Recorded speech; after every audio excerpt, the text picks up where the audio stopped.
people are quick to blame the patients on their cancellation rate or some other outside factor, and they're not even thinking about, is the experience they're providing or the value they're providing good enough to get these people to want to show up? Because the cancel rate, these no-show rates, it's a symptom. Are you working with the wrong clientele?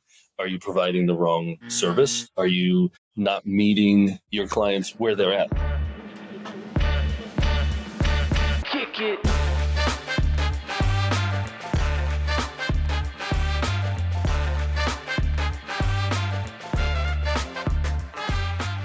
Welcome to Strata Stories. My name is Thomas Schreiber, and I'm the Director of Marketing here at Strata PT.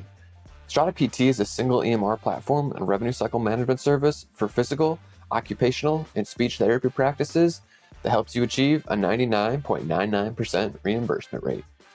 On today's episode, Paul Singh, the CEO of Strata PT, talks with Michael Silva, a PT who opened his practice in 2003, built multiple locations, and eventually sold it in 2021. Paul and Michael talk through knowing the difference between hospitality versus customer service, the science behind patient no-shows, the importance of differentiation through patient experience, and how devices like Apple Watch, Whoop, and Oaura Ring can help deliver better patient care. If you'd like to learn more about Strata PT and see how our EMR and RCM works, head over to stratapt.com to book a demo. Now, without further delay, here's today's episode. As you talk to practice owners, what are some of the common mistakes or maybe some of the low-hanging fruit that you see in terms of maybe improving patient experience at the practice level? That's a loaded question because there's so many little things that we can dive into. But speaking on the cancellation rate, right? We're just talking about that. People are quick to blame the patients on their cancellation rate or some other outside factor, and they're not even thinking about, is the experience they're providing or the value they're providing good enough to get these people to want to show up, right? Because the cancel rate, these no-show rates, it's a symptom. Are you working with the wrong clientele? Are you providing the wrong service? Are you not meeting your clients with where they're at? And I did a post, I think a couple of days ago about hospitality versus customer service. I think customer service, great. We're meeting the needs of our clients. We're solving a problem. I like to use the word hospitality to talk about, are we going above and beyond? Are you providing a great experience? Are you making them feel warm and welcome? Are they feeling heard and validated? How's the communication between your staff and them? And I think those things are lacking because people are checking the boxes. Oh yeah, we have automatic reminders. We have our paperwork. We have the portal. They just check these boxes, but it's that art, not necessarily the science or that. I don't speak French, but that je ne sais quoi of how they're delivering these things, right? That I think people are missing. So that's what I'm saying. It's fine, you can check the box. You can have a great EMR. You can have the portal. You can have, all the great equipment. But how are you delivering this service is the key component. I think that's a reflection of probably what Jerry was hinting at. You show me a high cancellation rate, I'll show you someone that's probably not focusing on that part of the whole client experience. I couldn't agree more. And again, just to kind of point out examples in adjacent industries, it's like if you sat a dealership manager from Mercedes next to a dealership manager from Honda, they don't see each other as competitors because they know that they sell to two very different clientele. And those are not to say that one clientele is better or worse or whatever than the other. It's simply to just say that they're different clientele, and how you speak to them and what that clientele values is very, very different. And so I think that speaks to your point there too. Exactly, 100%. And I know I have not had the pleasure of meeting him yet, but I know you know Tony Maritato, and he is open about who he serves and his clientele, and that's different, especially when you get all these cash-based, really high-end clinics that are coming out there. They're not competing with each other, right? And you just need to know who you're serving and how to serve them best. And I think just listening to Tony's stories and through interviews, I get an idea of what he's about and what he's doing, and he's doing a great job for his business. But he's not going to be the guy that's what he's doing is not going to be the same thing that one of these really high-end cash-based practices at $250 an hour with a select clientele is going to be doing. That's right. Yeah. And I think just even on that particular topic, I don't know how deep we want to go in that, but I think a lot of the narrative around cash pay has really been you either do it or you don't. Like it's all or nothing. It's very binary. That's what it seems to me. A lot of the conversation around that particular topic is so polarized that it ignores the actual nuance of, for example, what Tony, I think, is really talking about. I don't, and maybe I'm wrong here, and he'll correct me on this in the comments, but, I don't think Tony is suggesting that it's cash pay being better, worse, or the same. I think what Tony's sort of suggesting with his ideas there is that, there's a place for cash pay, and the type of clientele that might want that cash pay are paying because they want something more than maybe just their insurance covers. Like speaking in broad strokes here, as you know, probably better than anybody, insurance is really about mostly getting you back to health, and probably maintaining that health. But there was an example that Tony used, I think, on one of our episodes with him, where he talked about, when he talks to a patient and says, okay, what are your goals? And is it maybe to pick up your grandchildren and jump around with them? Well, that's a very different outcome that you're looking for. And that's where, it starts to open the conversation of, well, what are you willing to invest to make that happen? And so it's a very nuanced thing. And I think there's a place for it, for sure. So I think back to the practice that I developed, right? So we had a sports medicine outpatient practice. We had a niche in the running world. We had really high-end athletes. I worked with 12 Olympians and world class. There was one part of it. That was a small part of our practice. But most of the people were really fitness-minded, health-conscious clientele. And I used to tell them, like, okay, the insurance will get you so far. Pardon my expression here, but I'm like, the insurance cares if you can wipe your butt and put nourishment in your body and go to work. Right? If you can do those three things, then medical necessity in the eyes of some insurance companies ends. I'm working with people who've got ultra marathons, obstacle course races, CrossFit competitions. That's another level. That's another deliverable, for lack of a better way of describing it, for them. So we had, the typical insurance, third-party reimbursed physical therapy services, but we had a high percentage of our revenue coming in as cash-based. So before I even knew what a hybrid clinic was, we had that, and we were kind of serving those two populations. If you don't mind me asking, how did you talk about that so cavalier is not the right word, but you talk about it with a sense of ease. Is there, when you were kind of going through those, when you were in the trenches, if you can kind of look back at that time, how were you learning this stuff? Was it trial and error? Did you have another practice owner that was mentoring you, or? Yes to all of that. So, when I started the practice, I did it purely out of survival because I was miserable and I wanted to work with a clientele that I was passionate about, right? So then I got into it. I had no clue what I was doing. Like, I literally almost had a breakdown. I'm like, I got to support my family, because the time I made that decision, I turned 30, had my first child, and went fully on my own to be financially responsible to support my family. So I was like, damn, okay, game on, let's do this. So then I started focusing on my avatar, my ideal client, whoever you talk to, how you want to describe it, right? So then I started getting in more health conscious people, and then I started realizing that they have a higher expectation as far as the customer experience. So I slowly started developing that. And then I also looked outside as a customer when I went to the coffee shops, restaurants, when I went to any sort of in any sort of business where I was a customer. I was looking at the interaction and thinking about how I felt during that interaction, what I liked about it, what I didn't like about it. So then I started thinking about that within my business. But then I did use a business coach myself.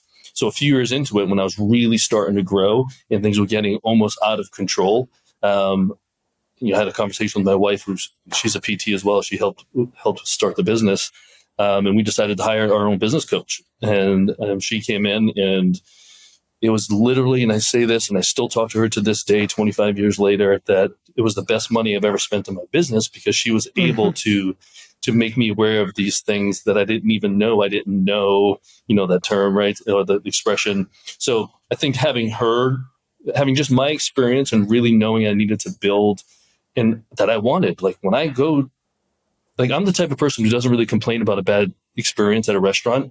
But if I have a good experience, I'm going to ask the manager to come over and I'm going to tell them about what a great experience I had with this server or this barista or whatever it is. That's just how I am, I guess. And I wanted that within my own practice. So I think that desire plus the structure that the consultant gave me helped kind of turn that into what the business was. That's cool. Yeah. And and I don't mean to keep putting you on the spot, but I'm kind of curious. I imagine, so I think I told you in our previous call, I'm not from healthcare. I came from more of the tech and the venture capital side of things. And, over the years, as you meet more and more entrepreneurs and you invest in these companies, you naturally develop sort of heuristics, and you can, it's not about having stereotypes, but you can kind of like look at the business and almost instantly kind of just your brain says, okay, that's an issue. I might have to go look at that. Oh, that's fine. That's normal. Um, now that you've been doing this, you've built your practice, you sold it, you're talking to others.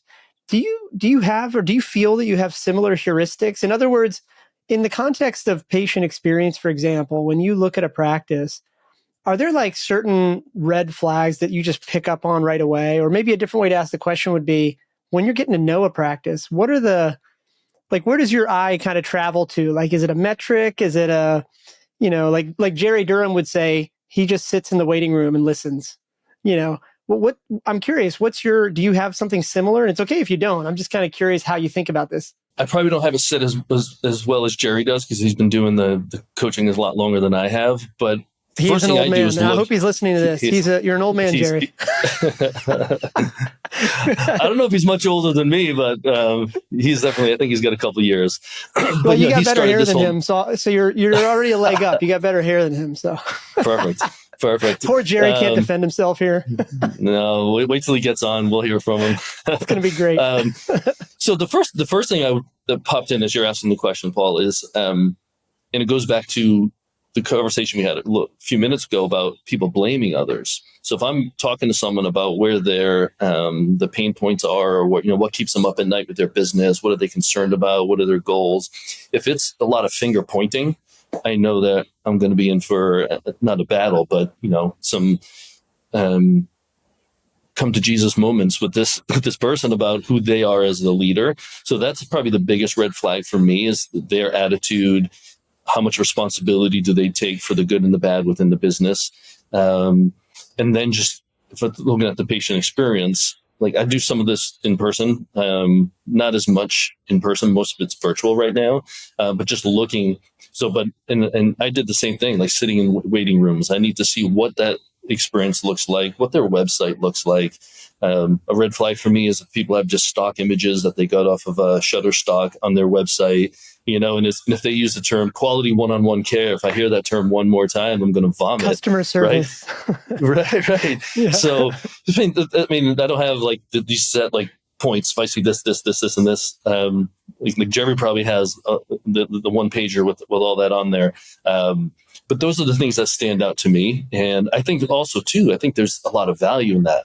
If you see a business owner who's kind of blind to how he or she is as a leader and how much finger pointing they're doing, and are they taking responsibility and ownership for their business, for their client experience, for their PT success, for their patient outcomes? Because what I say is, like, your business is not about you, and it's all about you at the same time. And it's how you use that is I think the key to success. Speaking in broad strokes here, it just sort of feels like there is room in the PT market right now for somebody to try to create almost like the Chick-fil-A experience of, and maybe not everybody's got a Chick-fil-A near them, but that might be a loaded example to use here, but I would just say, like, there's a difference in how you're treated when you go into a McDonald's than when you go to Chick-fil-A.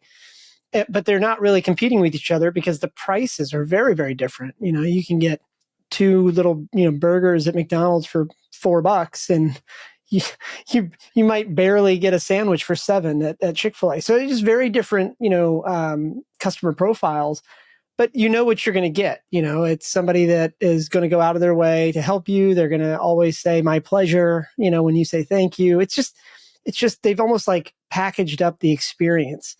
Right. I use the example, Paul, of like Apple products, and I don't know if I'm going to. Yes. Yeah. But I mean, that's sometimes a political conversation for people. But I am an Apple user. I am openly honest about how addicted I am to the Apple products and the Apple experience. I pay more money for this laptop that I'm on, for these earbuds that I'm using, for the phone that I have, because the experience, the hospitality, the customer service, the tech support, everything is top notch.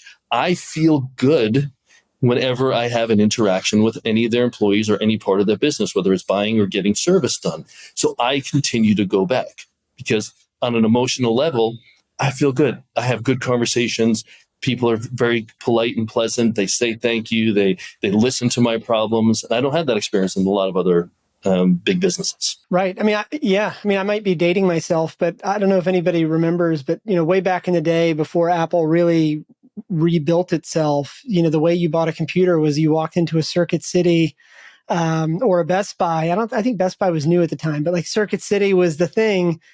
And there were all these PCs there, and most people don't know what the specs mean, but you would just basically pick the computer that had the longest list of features that was still within your price range, and you just do it. Right. Right. There's an old video. I don't know if you've ever seen this, but there's an old video somewhere on YouTube. There's an author named Simon Sinek that did a video on what start with why, and he actually uses the Apple example of, he draws on this whiteboard. He says, okay, the center is why, and then what, and then how, or how, and then what. And he said, Dell and some of these other PC manufacturers start from the outside of the circle. Well, what do we sell? We sell a PC. How do we do it? Well, we manufacture overseas and we da-da-da-da. And that's a very different outcome in terms of business and profits than Apple. Apple starts from the why and then works outwards. And they develop their own technology. And then what do they build? They build iPods and phones and everything else. And that's why there's such a massive disparity now in terms of, frankly, how much cash Apple has on hand compared to its competitors. I mean, yeah, they're doing okay. I think it's not an exaggeration. Yeah, well, yeah, I don't think it's an exaggeration to say that I think Apple probably carries more cash on hand than most or many, countries in the EU. So, I mean, but the point is, not to get hung up on Apple for any of the listeners. I think the point is just to say that experience is the differentiator. It's not what you're selling. So I don't know. I think if I was to, let me make a statement here, and I'd love for you to poke holes in it because we don't have to agree on this. I think that one of the most interesting things that we or somebody should be doing in the PT space or the practice ownership space over the next, let's call it 3 to 5 years, is to create almost like an accelerator program of some sort for this industry. In other words, teach people the basics of this. And this concept exists in venture, in tech venture capital and eventually like healthcare and broader health tech industries and stuff like that, where you have these like 6 to 12 week programs where the investors throw a bunch of money in. There's a 12-week program to teach you all the basics, and they kind of throw you out to the world to kind of go make the most of it. And I think there's going to be something like that, almost like a street MBA for practice owners. Because what we're talking about here, like I keep trying to poorly articulate, what we're talking about here is a relatively solved problem in other industries. And it's only a matter of time before this industry kind of catches up and forward-thinking practice owners really start to embrace these ideas. I don't know if you're speaking to like all the programs that are out there now. Like there's a lot of coaches and consultants and companies out there that are trying to help PTs, whether it's building a cash-based practice or an in-network model, not a network model. I think they're doing it. It doesn't come inherent within the education that we've got. I don't know how much it's changed because I'm old and I haven't been in school in a while, but I didn't get good business training, right? I mean, I had to seek it out on my own, whether I paid for a consultant. I don't know if I mentioned this last time. I was part of the Goldman Sachs 10,000 Small Business Program, and I thought that was great. That was like a mini MBA for me. It was like a huge time commitment. I got pulled out of the business, and I think that helped me, even with my exit strategy, but also just streamlining my processes. And it kind of built on what I had already built for my consultant, 10 years earlier. And, for context, and I only say this just because, like, you, me, and everybody, every other human, we're all kind of like influenced by the things that worked well for us in the past, right? And so the reason I think a lot about this is that about almost 15 years ago now, I was starting to angel invest in technology companies. And one of the challenges that I noticed way back then was that, money was hard to come by for new entrepreneurs and stuff like that. But once you had the money, it turned out that statistically speaking, the money itself did not change the outcome of the company. In other words, what I learned very quickly was that money tended to be almost like the fuel in the rocket ship. But if the rocket ship was pointed in the wrong direction, all it did was accelerate the outcome, whatever that was going to be. And so Great analogy. I co-founded this venture capital firm that's still around today called 500. And one of the programs we created within that way back when was our accelerator program. And the gist of it is that we would invest $150,000 to get roughly 5 to 6% of the company. And these are very early stage companies. Often they had not even been formed yet. And a condition of that investment was that they had to then come to our offices for 12 weeks or whatever it was, 12, 13 weeks. And we actually had a 13-week program to teach them how to operationalize that business. And we still knew there was a high probability of failure. But the point of this is that the actual skills it took to build a business were not as widely known outside of places like Silicon Valley. Like I grew up in Northern Virginia. This is not Silicon Valley. I still live here now. It's not Silicon Valley. It's government contracting land.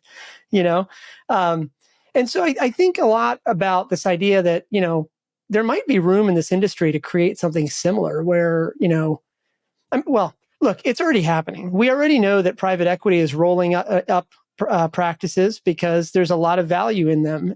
Maybe the practice owners don't see it, but private equity certainly does, which is why they're rolling all these practices up.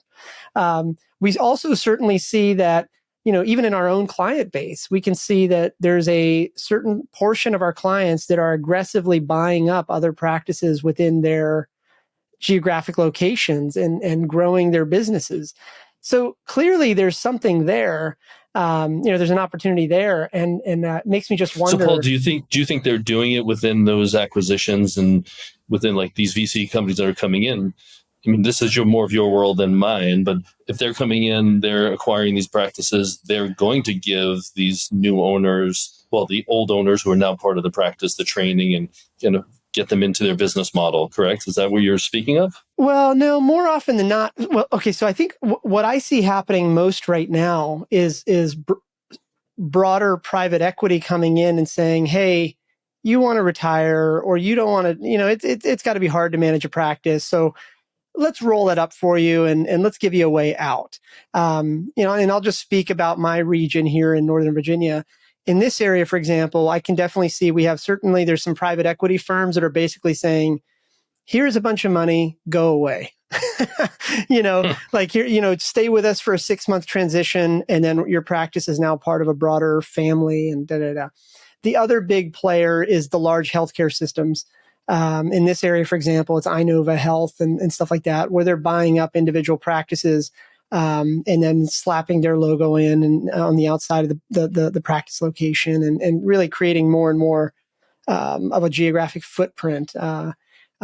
Either way, the point is that they're doing it because in the long run, there's more money to be made as you consolidate and take over the market.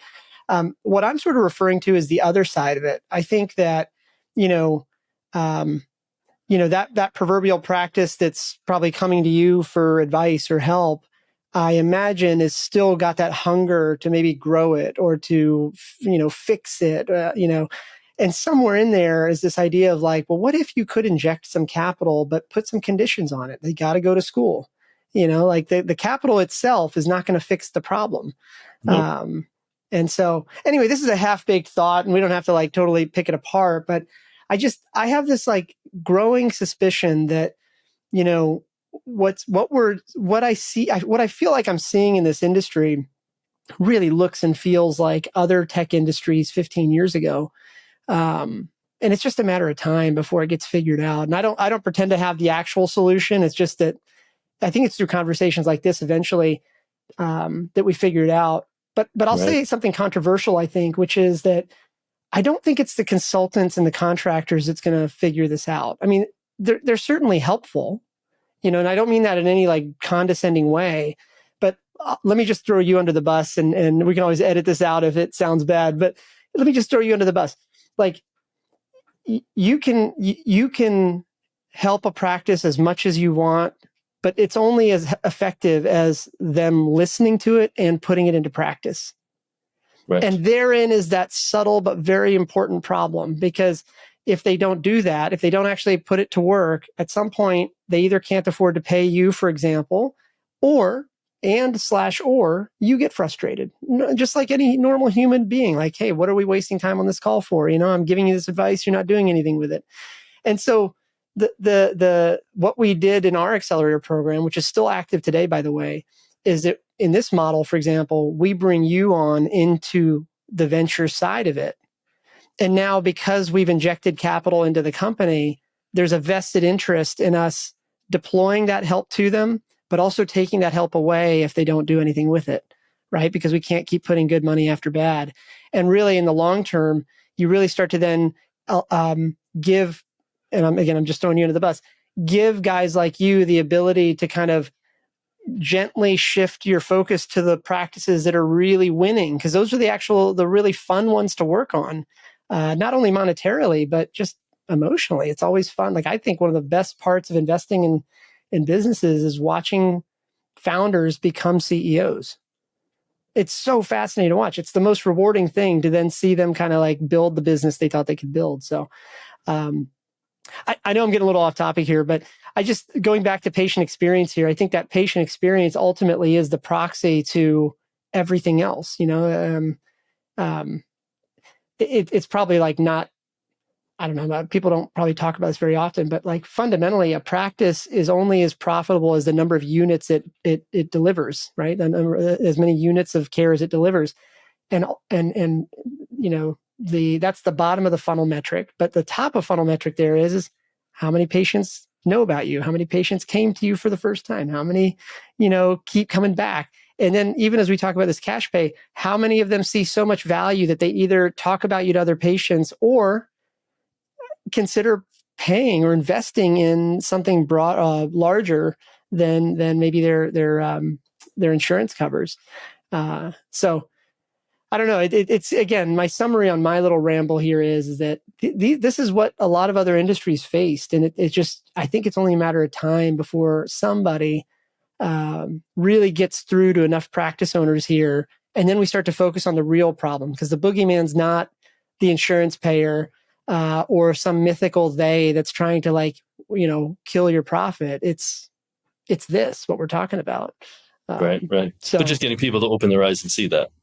Because like we said exactly. earlier, it's easy to point the finger on a giant scapegoat and like an obvious hurdle for practice owners, but it's not the only problem we're having in our industry.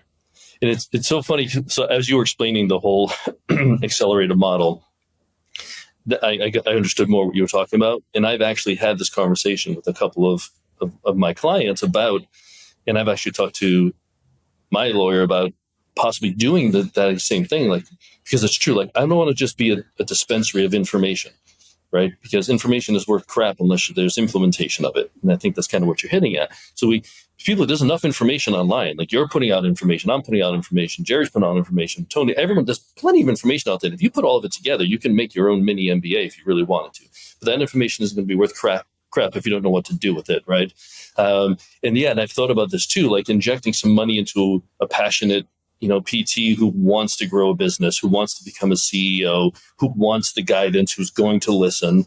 I think there's a great combination there where, the coach or consultant now has some ownership in it. They've got buy-in from their client. There's this financial gain for both of them. I think it's great.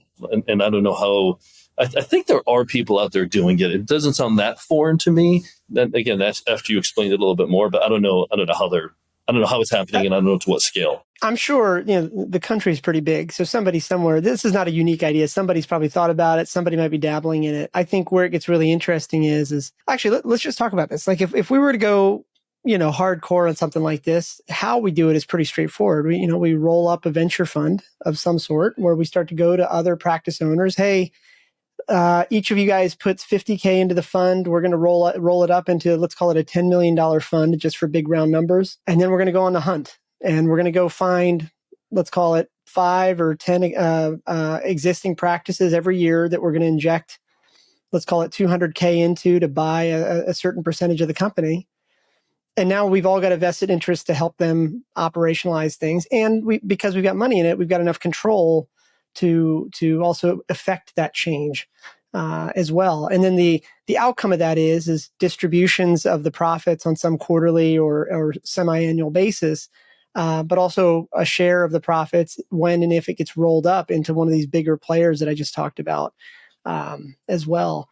I think that model itself, it sounds complicated, but again, it's very similar to how we do things on the other side of the world in terms of tech, the broader tech. So, and also, by the way, this is very common in restaurants, right? Like individual restaurants are typically, many restaurants are not funded by the restaurateur. They're often funded by a small group of private investors that do essentially the same thing. Hey, we're all going to put in 10K, 20K, 50K each, whatever the number might be. And now we're getting a share of the profits, and we've got a vested interest to bring our friends and our family to that restaurant. And so that's very common, very, very common. So I think that all it really takes, I think, is for more and more players from within the space, like you, to be exposed to these ideas, because ultimately it's going to still be, and I'm just going to use you as an example, it's still going to be you inside the industry that's going to affect these changes. It's particularly hard for players like me, for example, to come in from the outside. I don't have the right letters after my name. I don't, people don't know me. You've been in it. Practice owners are only going to trust other practice owners.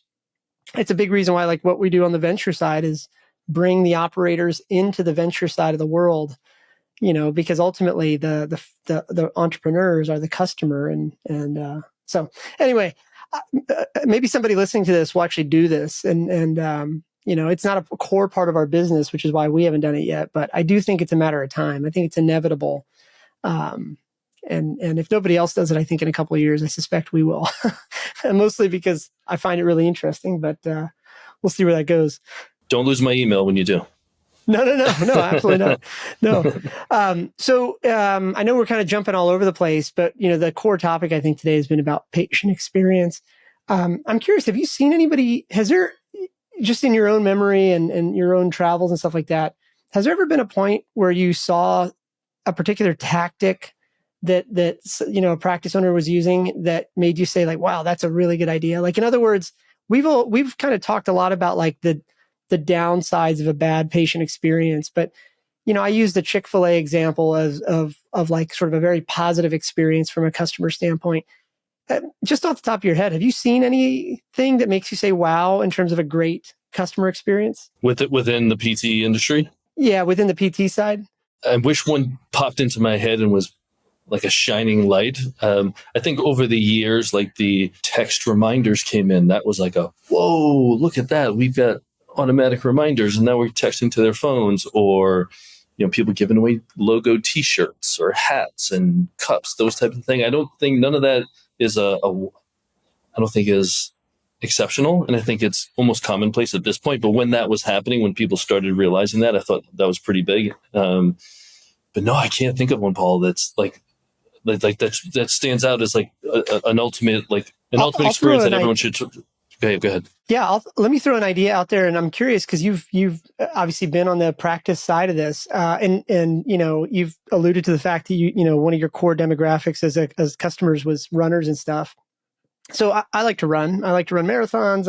I try to do I'm averaging about 5 miles a day these days, and I wear an Apple Watch. And one of the things I find really fascinating is just maybe about 3 or 4 months ago, I'd done a pretty hard training block for about 3 or 4 weeks, and sure enough, my Apple Watch threw up this alert that said, "Hey, your walking gait has changed. You should see a professional." And I have a screenshot of this somewhere, but the point I'm going to try to make here is that I think one of the interesting wow moments for practice owners, I think, just as an example of what I think practice owners should be thinking about, is more and more people are wearing these connected devices, whether it's a Garmin or an Apple Watch or a Fitbit or whatever. And all of these things have APIs. And I think it's only a matter of time before, maybe an EMR like us actually integrates those APIs so that there could be a proactive touch point from the clinician if an event is detected. So as an example, my parents are in their 70s. We gifted them Apple Watches, I think last year, particularly for the fall prevention. There's like a fall alert that's built right into that. I can see their health numbers and all that stuff. But for example, wouldn't it be neat if at some point they could authorize their doctor or their the practice that their doctor works at to get access to that data, and then proactively tell them, hey, I see your your 100-meter walk or whatever the metric is has slowed down or changed. Why don't you come in for a visit? My point is that so much of practices today are reactive. It's waiting for the patient to either get the referral or at least recognize they need help and then call. And if they do that, then what you're talking about in terms of text reminders and email reminders and all that, then that can kind of like keep them engaged. But I think what's going to be really fascinating for any of the practices that can adopt this sooner rather than others is how do you go on the offense, figuratively, of course, where it's like, how do you use this data that's on these connected devices to actually proactively reach out to the patient and make a suggestion that might bring them back into the clinic? I think that's going to be one of the big wow moments that we're going to have to, that we're all as an industry going to have to figure out in the next year or two. Because I think one of the metrics here in the US is that this year, 2024, I think is the first year that we've had, it's actually the largest number of our population that has now crossed into the 65 and up category. In other words, it's the largest it's ever been since the census was recorded. And so, I don't know, poorly articulated, I admit, but I think that's going to be one of the big wow moments of patient experience is when we start to think about practices going proactively to the patient to draw them in for a better experience. And I think if you could do that, whether it's through these APIs or even just, somebody just texting to say hello, I think that's where you start to open up that broader conversation of adding in cash pay, because this may not be like a covered event, anyway. For anybody listening, if you kind of made it through that entire ramble, I would just say if you have an Apple Watch or a Garmin, go into like the Health Kit APIs, like it's right there on your watch, and look at all the data they collect. It's insane. It is insane, and right. I think it takes like an open-minded person or a certain brain to see those opportunities. And I think we have those people within healthcare, but I think we talked about this last time we chatted. Like, welcome to healthcare, and we need a new brain and a new lens to look at how we're delivering services. Again, there are some people, excuse me, already within us that have that creativity, but I think that's great. And it's huge. If as a practice owner, you can get alerted that your runner's stride is not symmetrical anymore, you reach out to me, hey, right, like, no, you have an asymmetrical stride. You've got a history of knee arthritis. I think it's probably flaring up or whatever. Get in. We got to do an assessment. We got to do a slow motion video analysis. We got to do something. It's brilliant. As long as we can get the Apple Watches affordable for everyone to wear them, that'll be even better. Thanks for listening to another episode of Strata Stories. Strata PT is a single EMR platform and revenue cycle management service for physical, occupational, and speech therapy practices that helps you achieve a 99.99% reimbursement rate. If you'd like to learn more about Strata PT and see how our EMR and RCM works, head over to stratapt.com to book a demo.